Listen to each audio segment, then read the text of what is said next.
विद्येश्वर संहिता पहला अध्याय। पापनाशक साधनों के विषय में प्रश्न।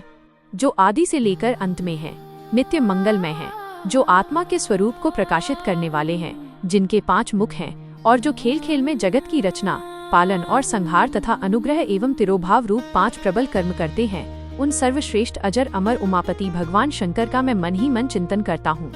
व्यास जी कहते हैं, धर्म का महान क्षेत्र जहाँ गंगा यमुना का संगम है, उस पुण्यमय प्रयाग जो ब्रह्मलोक का मार्ग है, वहाँ एक बार महातेजस्वी महाभाग महात्मा मुनियों ने विशाल यज्ञ का आयोजन किया।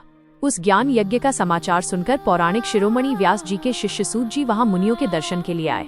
सूत जी का सभी मुनियों ने विधिवत स्वागत व सत्कार किया तथा उनकी स्तुति करते हुए हाथ जोड़कर उनसे कहा, हे सर्वज्ञ विद्वान रोमहर्षण जी, आप बड़े भाग्यशाली हैं।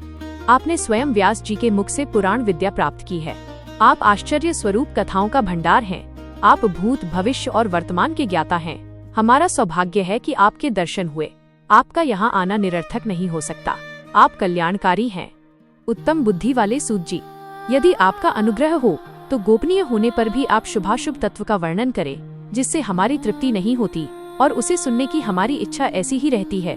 कृपया कर उस विषय का वर्णन करें। घोर कलियुग आने पर मनुष्य पुण्य कर्म से दूर होकर दुराचार में फंस जाएंगे, दूसरों की बुराई करेंगे, पराई स्त्रियों के प्रति आसक्त होंगे, हिंसा करेंगे, मूर्ख नास्तिक और पशु बुद्धि हो जाएंगे। सूत जी, कलियुग में वेद प्रतिपादित वर्ण आश्रम व्यवस्था नष्ट हो जाएगी। प्रत्येक वर्ण और आश्रम में रहने वाले अपने अपने धर्मों के आचरण का परित्याग कर विपरीत आचरण करने में सुख प्राप्त करेंगे।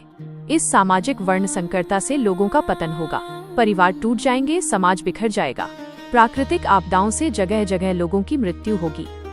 धन का क्षय होगा, स्वार्थ और लोभ की प्रवृत्ति बढ़ जाएगी। ब्राह्मण लोभी हो जाएंगे और वेद बेचकर धन प्राप्त करेंगे। मद से मोहित होकर दूसरों को ठगेंगे, पूजा पाठ नहीं करेंगे और ब्रह्म ज्ञान से शून्य होंगे। क्षत्रिय अपने धर्म को त्याग कर कुसंगी, पापी और व्यभिचारी हो जाएंगे। शौर्य से रहित हो वे शूद्रों जैसा व्यवहार करेंगे और काम के अधीन हो जाएंगे। वैश्य धर्म से विमुख हो संस्कार भ्रष्ट होकर कुमार्गी, धनोपार्जन परायण होकर नाप तौल में ध्यान लगाएंगे। शूद्र अपना धर्म कर्म छोड़कर अच्छी वेशभूषा से सुशोभित हो व्यर्थ घूमेंगे। वे कुटिल और ईर्ष्यालु होकर अपने धर्म के प्रतिकूल हो जाएंगे, कुकर्मी और वाद विवाद करने वाले होंगे। वे स्वयं को कुलीन मानकर सभी धर्मों और वर्णों में विवाह करेंगे। स्त्रियां सदाचार से विमुख हो जाएंगी। वे अपने पति का अपमान करेंगी और सास ससुर से लड़ेंगी, मलिन भोजन करेंगी। उनका शील स्वभाव बहुत बुरा होगा। सूत जी, इस तरह जिनकी बुद्धि नष्ट हो गई है और जिन्होंने अपने धर्म का त्याग कर दिया है, ऐसे लोग लोक परलोक में उत्तम गति कैसे प्राप्त करेंगे? इस चिंता से हम सभी व्याकुल हैं। परोपकार के समान कोई धर्म नहीं है। इस धर्म का पालन करने वाला दूसरों को सुखी करता हुआ स्वयं भी प्रसन्नता अनुभव करता है। ये भावना यदि निष्काम हो तो कर्ता का हृदय शुद्ध करते हुए उसे परम गति प्रदान करती है। हे महामुने, आप समस्त सिद्धांतों के ज्ञाता हैं। कृपया कर कोई ऐसा उपाय बताइए जिससे इन सबके पापों का तत्काल नाश हो जाए। व्यास जी कहते हैं, उन श्रेष्ठ मुनियों की ये बात सुनकर सूत जी मन ही मन परम श्रेष्ठ भगवान शंकर का स्मरण करके उनसे इस प्रकार बोले। दूसरा अध्याय। शिव पुराण का परिचय और महिमा। सूत जी कहते हैं, हे साधु महात्माओं, आपने बहुत अच्छी बात पूछी है। यह प्रश्न तीनों लोकों का हित करने वाला है। आप लोगों के स्नेहपूर्ण आग्रह पर गुरुदेव व्यास का स्मरण कर मैं समस्त पाप राशियों से उद्धार करने वाले शिव पुराण की अमृत कथा का वर्णन कर रहा हूँ। ये वेदांत का सार सर्वस्व है। यही परलोक में परमार्थ को देने वाला है तथा दुखों का विनाश करने वाला है। इसमें भगवान शिव के उत्तम यश का वर्णन है। धर्म, अर्थ, काम और मोक्ष आदि पुरुषार्थों को देने वाला पुराण अपने प्रभाव की दृष्टि से वृद्धि तथा विस्तार को प्राप्त हो रहा है। शिव पुराण के अध्ययन से कलियुग के सभी पापों में लिप्त जीव उत्तम गति को प्राप्त होंगे। इसके उदय से ही कलियुग का उत्पात शांत हो जाएगा। शिव पुराण को वेद तुल्य माना जाएगा। इसका प्रवचन सर्वप्रथम भगवान शिव ने ही किया था। इस पुराण के 12 खंड या भेद हैं। ये 12 संहिताएं हैं। 1. विद्येश्वर संहिता। 2. रुद्र संहिता। 3. विनायक संहिता। 4. उमा संहिता। 5. सहस्रकोटि रुद्र संहिता। 6. एकादश रुद्र संहिता। 7. कैलाश संहिता। 8. शतरुद्र संहिता। 9. कोटि रुद्र संहिता। 10. मातृ संहिता। 11. वायव्य संहिता तथा 12 धर्म संहिता। विद्येश्वर संहिता में 10,000 श्लोक हैं। रुद्र संहिता, विनायक संहिता, उमा संहिता और मातृ संहिता प्रत्येक में 8-8 हजार श्लोक हैं। एकादश रुद्र संहिता में 13,000, कैलाश संहिता में 6,000, शतरुद्र संहिता में 3,000, कोटि रुद्र संहिता में 9,000, सहस्र कोटि रुद्र संहिता में 11,000, वायव्य संहिता में 4,000 तथा धर्म संहिता में 12,000 श्लोक हैं। मूल शिव पुराण में कुल 1,00,000 श्लोक हैं, परंतु व्यास जी ने इसे 24,000 श्लोकों में संक्षिप्त कर दिया है। पुराणों की क्रम संख्या में शिव पुराण का चौथा स्थान है, जिसमें 7 संहिताएं हैं। पूर्व काल में भगवान शिव ने 100 करोड़ श्लोकों का पुराण ग्रंथ ग्रंथित किया था। सृष्टि के आरंभ में निर्मित यह पुराण साहित्य अधिक विस्तृत था। द्वापर युग में द्वैपायन आदि महर्षियों ने पुराण को 18 भागों में विभाजित कर 4,00,000 श्लोकों में इसको संक्षिप्त कर दिया। इसके उपरांत व्यास जी ने 24,000 श्लोकों में इसका प्रतिपादन किया। ये वेद तुल्य पुराण विद्येश्वर रुद्र संहिता, शतरुद्र संहिता, कोटि रुद्र संहिता, उमा संहिता, कैलाश संहिता और वायव्य संहिता नामक 7 संहिताओं में विभाजित है। यह 7 संहिताओं वाला शिव पुराण वेद के समान प्रामाणिक तथा उत्तम गति प्रदान करने वाला है। इस निर्मल शिव पुराण की रचना भगवान शिव द्वारा की गई है तथा इसको संक्षेप में संकलित करने का श्रेय व्यास जी को जाता है। शिव पुराण सभी जीवों का कल्याण करने वाला, सभी पापों का नाश करने वाला है। यही सत्पुरुषों को कल्याण प्रदान करने वाला है। यह तुलना रहित है तथा इसमें वेद प्रतिपादित अद्वैत ज्ञान तथा निष्कपट धर्म का प्रतिपादन है। शिव पुराण श्रेष्ठ मंत्र समूहों का संकलन है तथा यही सभी के लिए शिवधाम की प्राप्ति का साधन है। समस्त पुराणों में सर्वश्रेष्ठ शिव पुराण ईर्ष्या रहित अंतःकरण वाले विद्वानों के लिए जानने की वस्तु है। इसमें परमात्मा का गान किया गया है। इस अमृतमयी शिव पुराण को आदर से पढ़ने और सुनने वाला मनुष्य भगवान शिव का प्रिय होकर परम गति को प्राप्त कर लेता है। तीसरा अध्याय, श्रवण, कीर्तन और मनन साधनों की श्रेष्ठता। व्यास जी कहते हैं, सूत जी के वचनों को सुनकर सभी महर्षि बोले, भगवान आप वेद तुल्य अद्भुत एवं पुण्यमयी शिव पुराण की कथा सुनाइए। सूत जी ने कहा, हे महर्षिगण, आप कल्याणमय भगवान शिव का स्मरण करके वेद के सार से प्रकट शिव पुराण की अमृत कथा सुनिए। शिव पुराण में भक्ति, ज्ञान और वैराग्य का गान किया गया है। जब सृष्टि आरंभ हुई तो 6 कुलों के महर्षि आपस में वाद विवाद करने लगे कि अमुक वस्तु उत्कृष्ट है, अमुक नहीं। जब इस विवाद ने बड़ा रूप धारण कर लिया तो सभी अपनी शंका के समाधान के लिए सृष्टि की रचना करने वाले अविनाशी ब्रह्मा जी के पास जाकर हाथ जोड़कर कहने लगे, हे प्रभु, आप संपूर्ण जगत को धारण कर उनका पोषण करने वाले हैं। प्रभु, हम जानना चाहते हैं कि संपूर्ण तत्वों से परे परात्पर पुराण पुरुष कौन है। ब्रह्मा जी ने कहा, ब्रह्मा, विष्णु, रुद्र और इंद्र आदि से युक्त संपूर्ण जगत समस्त भूतों एवं इंद्रियों के साथ पहले प्रकट हुआ है। वे देव महादेव ही सर्वज्ञ और संपूर्ण हैं। भक्ति से ही इनका साक्षात्कार होता है, दूसरे किसी उपाय से इनका दर्शन नहीं होता। भगवान शिव में अटूट भक्ति मनुष्य को संसार बंधन से मुक्ति दिलाती है। भक्ति से उन्हें देवता का कृपा प्रसाद प्राप्त होता है। जैसे अंकुर से बीज और बीज से अंकुर पैदा होता है, भगवान शंकर का कृपा प्रसाद प्राप्त करने के लिए आप सब ब्रह्मर्षि धरती पर सहस्रों वर्षों तक चलने वाले विशाल यज्ञ करो। यज्ञपति भगवान शिव की कृपा से ही विद्या के सारतत्व साध्य साधन का ज्ञान प्राप्त होता है। शिव पद की प्राप्ति साध्य और उनकी सेवा ही साधन है तथा जो मनुष्य बिना किसी फल की कामना किए उनकी भक्ति में डूबे रहते हैं, वही साधक हैं। कर्म के अनुष्ठान से प्राप्त फल को भगवान शिव के श्री चरणों में समर्पित करना ही परमेश्वर की प्राप्ति का उपाय है तथा यही मोक्ष प्राप्ति का एकमात्र साधन है। साक्षात महेश्वर ने ही भक्ति के साधनों का प्रतिपादन किया है। कान से भगवान के नाम, गुण और लीलाओं का श्रवण, वाणी द्वारा उनका कीर्तन तथा मन में उनका मनन शिवपद की प्राप्ति के महान साधन हैं तथा इन साधनों से ही संपूर्ण मनोरथों की सिद्धि होती है। जिस वस्तु को हम प्रत्यक्ष अपनी आँखों के सामने देख सकते हैं उसकी तरफ आकर्षण स्वाभाविक है, परंतु जिस वस्तु को प्रत्यक्ष रूप से देखा नहीं जा सकता उसे केवल सुनकर और समझकर ही उसकी प्राप्ति के लिए प्रयत्न किया जाता है। अतः श्रवण पहला साधन है।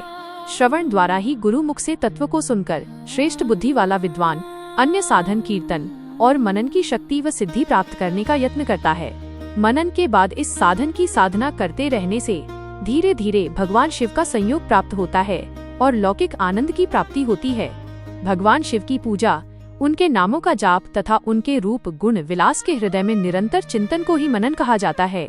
महेश्वर की कृपा दृष्टि से उपलब्ध इस साधन को ही प्रमुख साधन कहा जाता है। चौथा अध्याय, संत कुमार व्यास संवाद। सूत जी कहते हैं, हे मुनियों, इस साधन का महात्म्य बताते समय मैं एक प्राचीन वृत्तांत का वर्णन करूंगा, जिसे आप ध्यानपूर्वक सुने। बहुत पहले की बात है। पराशर मुनि के पुत्र मेरे गुरु व्यासदेव जी सरस्वती नदी के तट पर तपस्या कर रहे थे। एक दिन सूर्य के समान तेजस्वी विमान से यात्रा करते हुए भगवान सनत कुमार वहां जा पहुंचे। मेरे गुरु ध्यान में मग्न थे।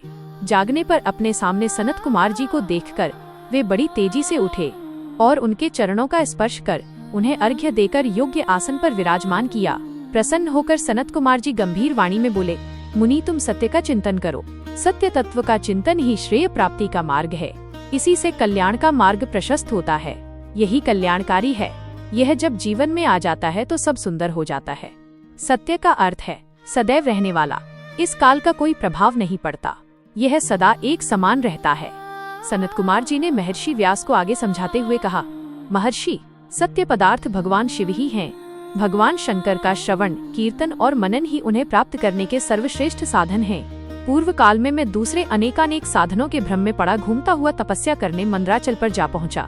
कुछ समय बाद महेश्वर शिव की आज्ञा से सबके साक्षी तथा शिवगणों के स्वामी नंदिकेश्वर वहां आए और स्नेह पूर्वक मुक्ति का साधन बताते हुए बोले, भगवान शंकर का श्रवण, कीर्तन और मनन ही मुक्ति का स्रोत है।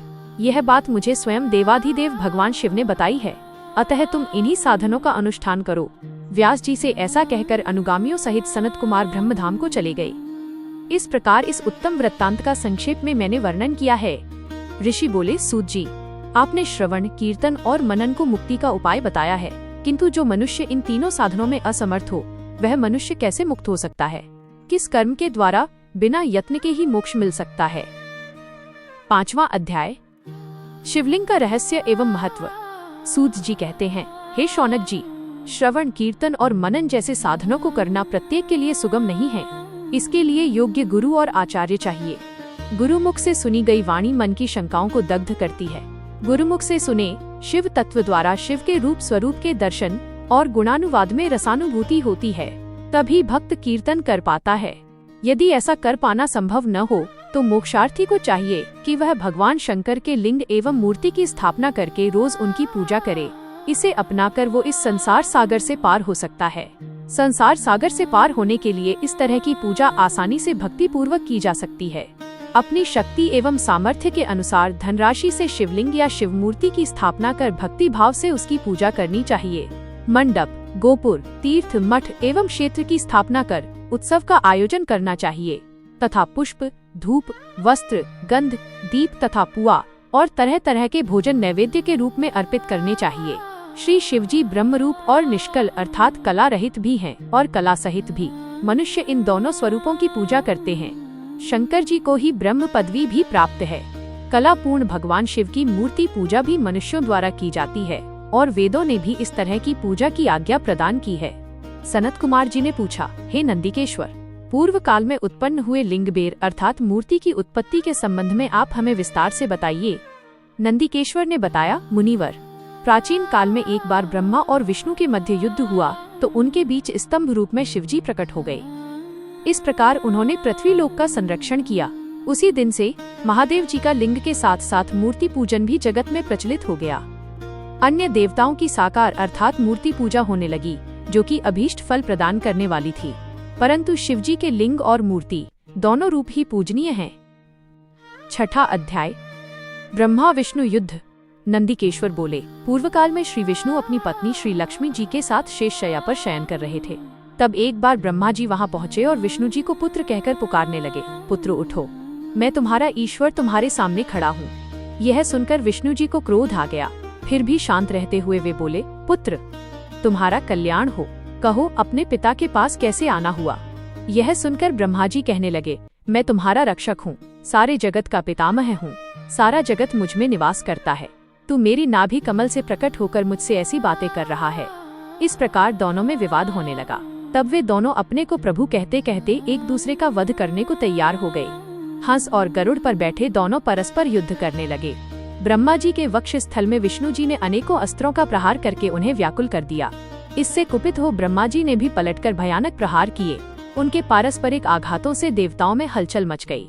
वे घबराए और त्रिशूलधारी भगवान शिव के पास गए और उन्हें सारी व्यथा सुनाई। भगवान शिव अपनी सभा में उमा देवी सहित सिंहासन पर विराजमान थे और मंद मंद मुस्कुरा रहे थे। 7वां अध्याय, शिव निर्णय। महादेव जी बोले, पुत्रों, मैं जानता हूँ कि तुम ब्रह्मा और विष्णु के परस्पर युद्ध से बहुत दुखी हो। तुम डरो मत, मैं अपने गणों के साथ तुम्हारे साथ चलता हूँ। तब भगवान शिव अपने नंदी पर आरूढ़ हो देवताओं सहित युद्ध स्थल की ओर चल दिए। वहाँ छिपकर वे ब्रह्मा विष्णु के युद्ध को देखने लगे। उन्हें जब यह ज्ञात हुआ कि वे दोनों एक दूसरे को मारने की इच्छा से माहेश्वर और पाशुपत अस्त्रों का प्रयोग करने जा रहे हैं, तो वे युद्ध को शांत करने के लिए महाअग्नि के तुल्य एक स्तंभ रूप में ब्रह्मा और विष्णु के मध्य खड़े हो गए। महाअग्नि के प्रकट होते ही दोनों के अस्त्र स्वयं ही शांत हो गए। अस्त्रों को शांत होते देखकर ब्रह्मा और विष्णु दोनों कहने लगे कि इस अग्नि स्वरूप स्तंभ के बारे में हमें जानकारी करनी चाहिए। दोनों ने उसकी परीक्षा लेने का निर्णय लिया। भगवान विष्णु ने शूकर रूप धारण किया और उसको देखने के लिए नीचे धरती में चल दिए। ब्रह्मा जी हंस का रूप धारण करके ऊपर की ओर चल दिए। पाताल में बहुत नीचे जाने पर भी विष्णु जी को स्तंभ का अंत नहीं मिला, अतः वे वापस चले आए।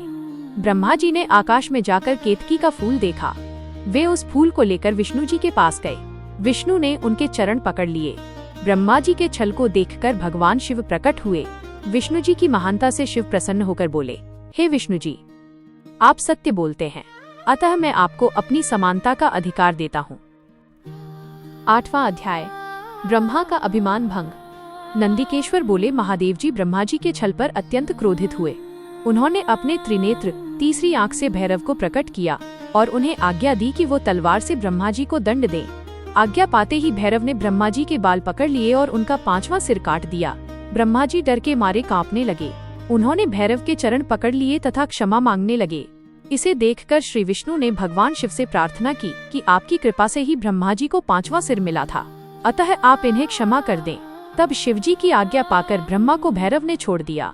शिवजी ने कहा, तुमने प्रतिष्ठा और ईश्वरत्व को दिखाने के लिए छल किया है, इसलिए मैं तुम्हें शाप देता हूँ कि तुम सत्कार, स्थान व उत्सव से विहीन रहोगे। ब्रह्मा जी को अपनी गलती का पछतावा हो चुका था। उन्होंने भगवान शिव के चरण पकड़कर क्षमा मांगी और निवेदन किया कि वे उनका 5वां सिर पुनः प्रदान करें। महादेव जी ने कहा, जगत की स्थिति को बिगड़ने से बचाने के लिए पापी को दंड अवश्य देना चाहिए ताकि लोक मर्यादा बनी रहे। मैं तुम्हें वरदान देता हूँ कि तुम गणों के आचार्य कहलाओगे और तुम्हारे बिना यज्ञ पूर्ण न होंगे। फिर उन्होंने केतकी के पुष्प से कहा, अरे दुष्ट केतकी पुष्प, अब तुम मेरी पूजा के अयोग्य रहोगे। तब केतकी पुष्प बहुत दुखी हुआ और उनके चरणों में गिरकर माफी मांगने लगा। तब महादेव जी ने कहा, मेरा वचन तो झूठा नहीं हो सकता, इसलिए तू मेरे भक्तों। 9वां अध्याय, लिंग पूजन का महत्व। नंदिकेश्वर कहते हैं, ब्रह्मा और विष्णु भगवान शिव को प्रणाम कर चुपचाप उनके दाएं बाएं भाग में खड़े हो गए। उन्होंने पूजनीय महादेव जी को श्रेष्ठ आसन पर बैठाकर पवित्र वस्तुओं से उनका पूजन किया। दीर्घ काल तक स्थिर रहने वाली वस्तुओं को पुष्प वस्तु तथा अल्प काल तक टिकने वाली वस्तुओं को प्राकृत वस्तु कहते हैं।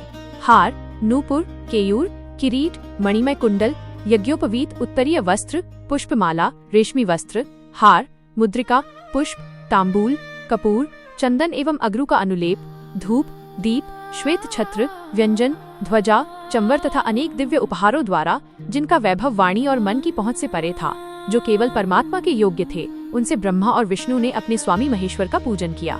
इससे प्रसन्न होकर भगवान शिव ने दोनों देवताओं से मुस्कुराकर कहा, पुत्रों, आज तुम्हारे द्वारा की गई पूजा से मैं बहुत प्रसन्न हूँ। इसी कारण यह दिन परम पवित्र और महान होगा। यह तिथि शिवरात्रि के नाम से प्रसिद्ध होगी और मुझे परम प्रिय होगी।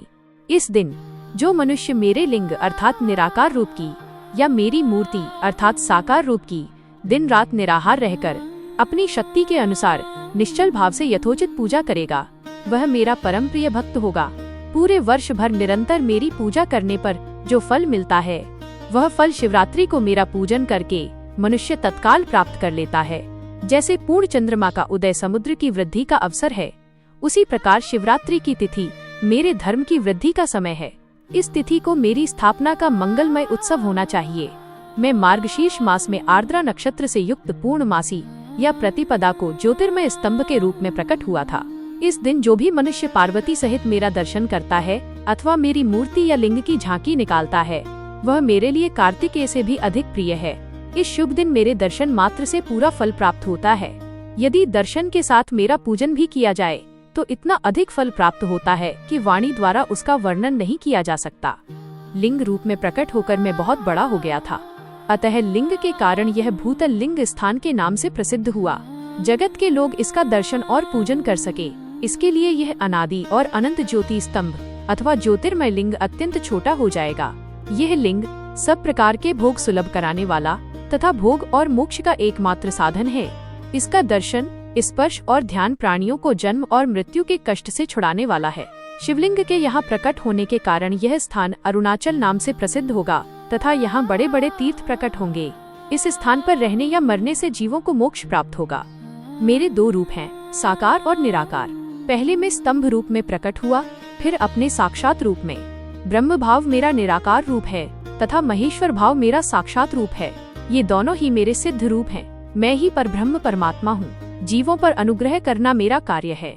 मैं जगत की वृद्धि करने वाला होने के कारण ब्रह्म कहलाता हूँ। सर्वत्र स्थित होने के कारण मैं ही सबकी आत्मा हूँ। सर्ग से लेकर अनुग्रह तक जो जगत संबंधी 5 कृत्य हैं, वे सदा ही मेरे हैं। मेरी ब्रह्म रूपता का बोध कराने के लिए पहले लिंग प्रकट हुआ, फिर अज्ञात ईश्वरत्व का साक्षात्कार कराने के लिए मैं जगदीश्वर रूप में प्रकट हो गया। मेरा सकल रूप मेरे ईशत्व का और निष्कल रूप मेरे ब्रह्म स्वरूप का बोध कराता है। मेरा लिंग मेरा स्वरूप है और मेरे सामीप्य की प्राप्ति कराने वाला है। मेरे लिंग की स्थापना करने वाले मेरे उपासक को मेरी समानता की प्राप्ति हो जाती है तथा मेरे साथ एकत्व का अनुभव करता हुआ संसार सागर से मुक्त हो जाता है। वह जीते जी परमानंद की अनुभूति करता हुआ शरीर का त्याग कर शिवलोक को प्राप्त होता है, अर्थात मेरा ही स्वरूप हो जाता है। मूर्ति की स्थापना लिंग की अपेक्षा गौण है। ये उन भक्तों के लिए है जो शिव तत्व के अनुशीलन में सक्षम नहीं हैं। 10वां अध्याय, प्रणव एवं पंचाक्षर मंत्र की महत्ता।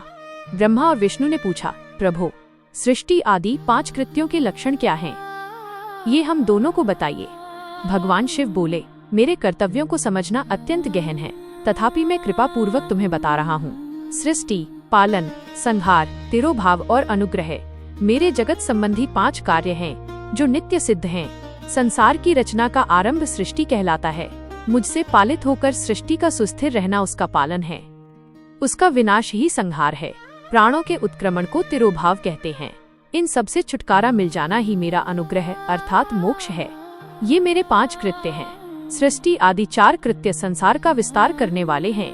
5वां कृत्य मोक्ष का है। मेरे भक्तजन इन 5 कार्यों को 5 भूतों में देखते हैं। सृष्टि धरती पर, स्थिति जल में, संहार अग्नि में, तिरोभाव वायु में और अनुग्रह आकाश में स्थित है।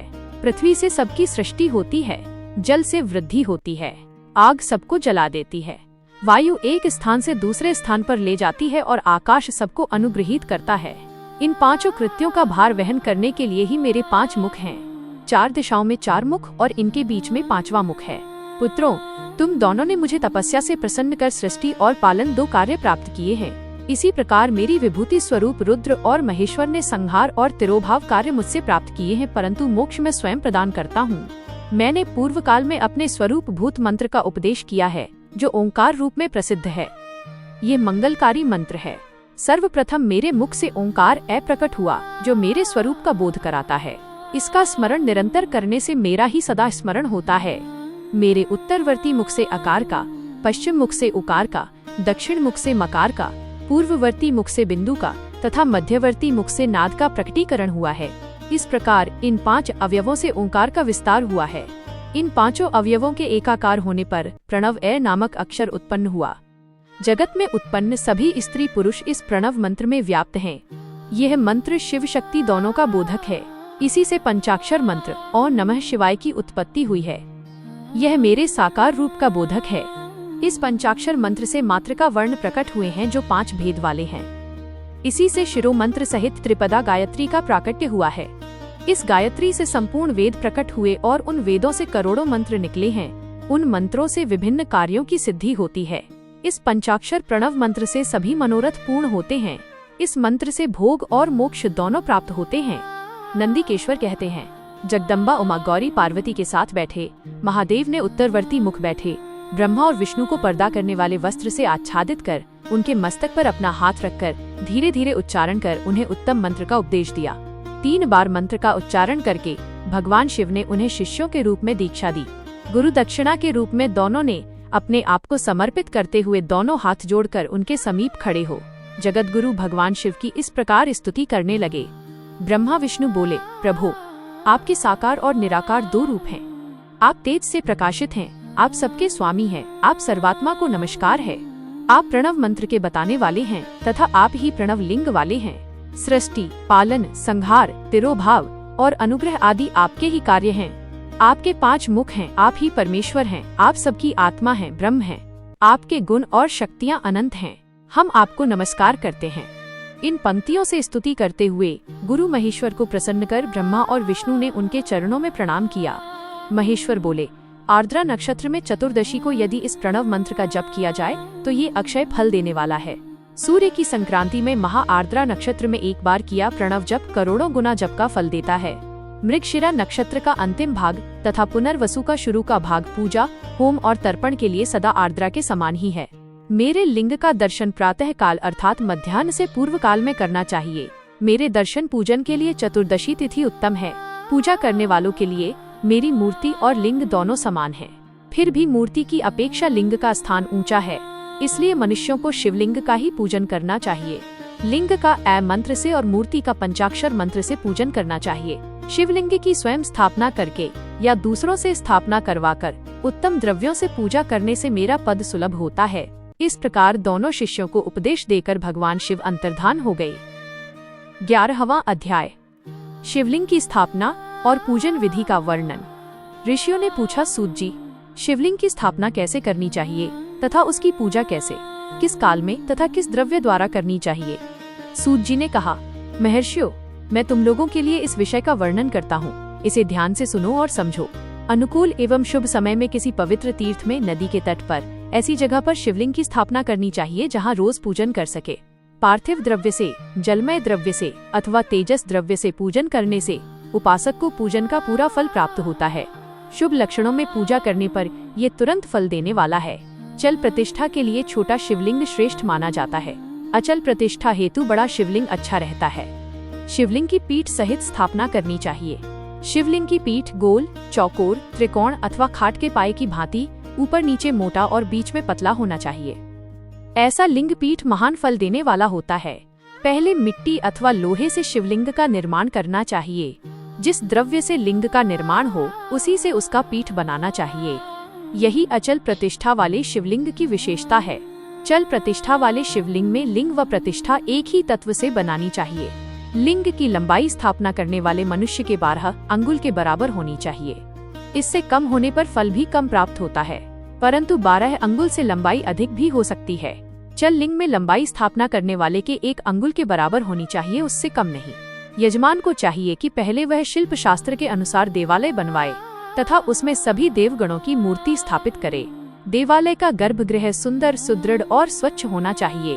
उसमें पूर्व और पश्चिम में 2 मुख्य द्वार हों। जहाँ शिवलिंग की स्थापना करनी हो उस स्थान के गर्त में नीलम, लाल वैदूर्य, श्याम, मरकत, मोती, मूंगा, गोमेद और हीरा, इन 9 रत्नों को वैदिक मंत्रों के साथ छोड़े। 5 वैदिक मंत्रों द्वारा 5 स्थानों से पूजन करके अग्नि में आहुति दें और परिवार सहित मेरी पूजा करके आचार्य को धन से तथा भाई बंधुओं को मनचाही वस्तु से संतुष्ट करें। याचकों को सुवर्ण, ग्रह एवं भू संपत्ति तथा गाय आदि प्रदान करें। स्थावर जंगम सभी जीवों को यत्न पूर्वक संतुष्ट कर एक गड्ढे में सुवर्ण तथा 9 प्रकार के रत्न भरकर वैदिक मंत्रों का उच्चारण करके परम कल्याणकारी महादेव जी का ध्यान करें। तत्पश्चात नाद घोष से युक्त महामंत्र ओंकार ऐ का उच्चारण करके गड्ढे में पीठ युक्त शिवलिंग की स्थापना करें। वहाँ परम सुंदर मूर्ति की भी स्थापना करनी चाहिए तथा भूमि संस्कार की विधि जिस प्रकार शिवलिंग के लिए की गई है उसी प्रकार मूर्ति की प्रतिष्ठा भी करनी चाहिए। मूर्ति की स्थापना अर्थात प्रतिष्ठा पंचाक्षर मंत्र से करनी चाहिए। मूर्ति को बाहर से भी लिया जा सकता है, परंतु वह साधु पुरुषों द्वारा पूजित हो। इस प्रकार शिवलिंग व मूर्ति द्वारा की गई महादेव जी की पूजा शिवपद प्रदान करने वाली है। स्थावर और जंगम से लिंग भी 2 तरह का हो गया है। वृक्ष लता आदि को स्थावर लिंग कहते हैं और कृमि कीट आदि को जंगम लिंग। स्थावर लिंग को सींचना चाहिए तथा जंगम लिंग को आहार एवं जल देकर तृप्त करना चाहिए। यह चराचर जीवों को भगवान शंकर का प्रतीक मानकर उनका पूजन करना चाहिए। इस तरह महालिंग की स्थापना करके विविध उपचारों द्वारा उसका रोज पूजन करें तथा देवालय के पास ध्वजारोहण करें। शिवलिंग साक्षात शिव का पद प्रदान करने वाला है। आवाहन, आसन, अर्घ्य, पाद्य, पाद्यांग, आचमन, स्नान, वस्त्र, यज्ञोपवीत, गंध, पुष्प, धूप, दीप, नैवेद्य, तांबूल, समर्पण, नीराजन, नमस्कार और विसर्जन, ये 16 उपचार हैं। इनके द्वारा पूजन करें। इस तरह किया गया भगवान शिव का पूजन शिव पद की प्राप्ति कराने वाला है। सभी शिवलिंगों की स्थापना के उपरांत, चाहे वे मनुष्य द्वारा स्थापित, ऋषियों या देवताओं द्वारा अथवा अपने आप प्रकट हुए हों, सभी का उपर्युक्त विधि से पूजन करना चाहिए, तभी फल प्राप्त होता है। उसकी परिक्रमा और नमस्कार करने से शिवपद की प्राप्ति होती है। शिवलिंग का नियम पूर्वक दर्शन भी कल्याणकारी होता है। मिट्टी, आटा, गाय के गोबर, फूल, कनेर, पुष्प, फल, गुड़, मक्खन, भस्म अथवा अन्न से शिवलिंग बनाकर प्रतिदिन पूजन करें तथा प्रतिदिन 10,000 प्रणव मंत्रों का जाप करें अथवा दोनों संध्याओं के समय 1 सहस्र प्रणव मंत्रों का जाप करें। इससे भी शिव पद की प्राप्ति होती है। जप काल में प्रणव मंत्र का उच्चारण मन की शुद्धि करता है। नाद और बिंदु से युक्त ओंकार को कुछ विद्वान समान प्रणव कहते हैं। प्रतिदिन 10,000 पंचाक्षर मंत्र का जाप अथवा दोनों संध्याओं को 1 सहस्र मंत्र का जाप शिव पद की प्राप्ति कराने वाला है। सभी ब्राह्मणों के लिए प्रणव से युक्त पंचाक्षर मंत्र अति फलदायक है। कलश से किया स्नान, मंत्र की दीक्षा, मातृकाओं का न्यास, सत्य से पवित्र अंतःकरण, ब्राह्मण तथा ज्ञानी गुरु सभी को उत्तम माना गया है। पंचाक्षर मंत्र का 5 करोड़ जाप करने से मनुष्य भगवान शिव के समान हो जाता है। 1, 2, 3 अथवा 4 करोड़ जाप करके मनुष्य क्रमशः ब्रह्मा, विष्णु, रुद्र तथा महेश्वर का पद प्राप्त कर लेता है। यदि 1000 दिनों तक प्रतिदिन 1 सहस्र जाप पंचाक्षर मंत्रों का किया जाए और प्रतिदिन ब्राह्मण को भोजन कराया जाए तो इससे अभीष्ट कार्य की सिद्धि होती है। ब्राह्मण को प्रतिदिन प्रातः काल 1008 बार गायत्री मंत्र का जाप करना चाहिए, क्योंकि गायत्री मंत्र शिव पद की प्राप्ति कराता है। वेद मंत्रों और वैदिक सूक्तियों का भी नियम से जाप करें। अन्य मंत्रों में जितने अक्षर हैं उनके उतने लाख जाप करें। इस प्रकार यथाशक्ति जाप करने वाला मनुष्य मोक्ष प्राप्त करता है। अपनी पसंद से कोई एक मंत्र अपनाकर प्रतिदिन उसका जाप करें अथवा ऐ का नित्य 1 सहस्र जाप करें। ऐसा करने से संपूर्ण मनोरथों की सिद्धि होती है। जो मनुष्य भगवान शिव के लिए फुलवाड़ी या बगीचे लगाता है तथा शिव मंदिर में झाड़ने बुहारने का सेवा कार्य करता है, ऐसे शिव भक्त को पुण्य कर्म की प्राप्ति होती है। अंत समय में भगवान शिव उसे मोक्ष प्रदान करते हैं। काशी में निवास करने से भी योग और मोक्ष की प्राप्ति होती है। इसलिए आमरण भगवान शिव के क्षेत्र में निवास करना चाहिए। उस क्षेत्र में स्थित बावड़ी, तालाब, कुआं और पोखर को शिवलिंग समझकर वहां स्नान, दान और जाप करके मनुष्य भगवान शिव को प्राप्त कर लेता है। जो मनुष्य शिव के क्षेत्र में अपने किसी मृत संबंधी का दाह, दशाह, मासिक श्राद्ध अथवा वार्षिक श्राद्ध करता है अथवा अपने पितरों को पिंड देता है, वह तत्काल सभी पापों से मुक्त हो जाता है और अंत में शिवपद प्राप्त करता है। लोक में अपने वर्ण के अनुसार आचरण करने व सदाचार का पालन करने से शिव पद की प्राप्ति होती है। निष्काम भाव से किया गया कार्य अभीष्ट फल देने वाला एवं शिवपद प्रदान करने वाला होता है। दिन के प्रातः, मध्याह्न और सायं 3 विभाग होते हैं। इनमें सभी को एक एक प्रकार के कर्म का प्रतिपादन करना चाहिए। प्रातः काल रोजाना दैनिक शास्त्र कर्म, मध्याह्न सकाम कर्म तथा सायंकाल शांति कर्म के लिए पूजन करना चाहिए। इसी प्रकार रात्रि में 4 प्रहर होते हैं। उनमें से बीच के 2 प्रहर निशीथ काल कहलाते हैं। इसी काल में पूजा करनी चाहिए, क्योंकि ये पूजा अभीष्ट फल देने वाली है। कलियुग में कर्म द्वारा ही फल की सिद्धि होगी। इस प्रकार विधि पूर्वक और समयानुसार भगवान शिव का पूजन करने वाले मनुष्य को अपने कर्मों का पूरा फल मिलता है। ऋषियों ने कहा, सूत जी, ऐसे पुण्य क्षेत्र कौन कौन से हैं, जिनका आश्रय लेकर सभी स्त्री पुरुष शिवपद को प्राप्त कर लें? कृपया कर हमें बताइए।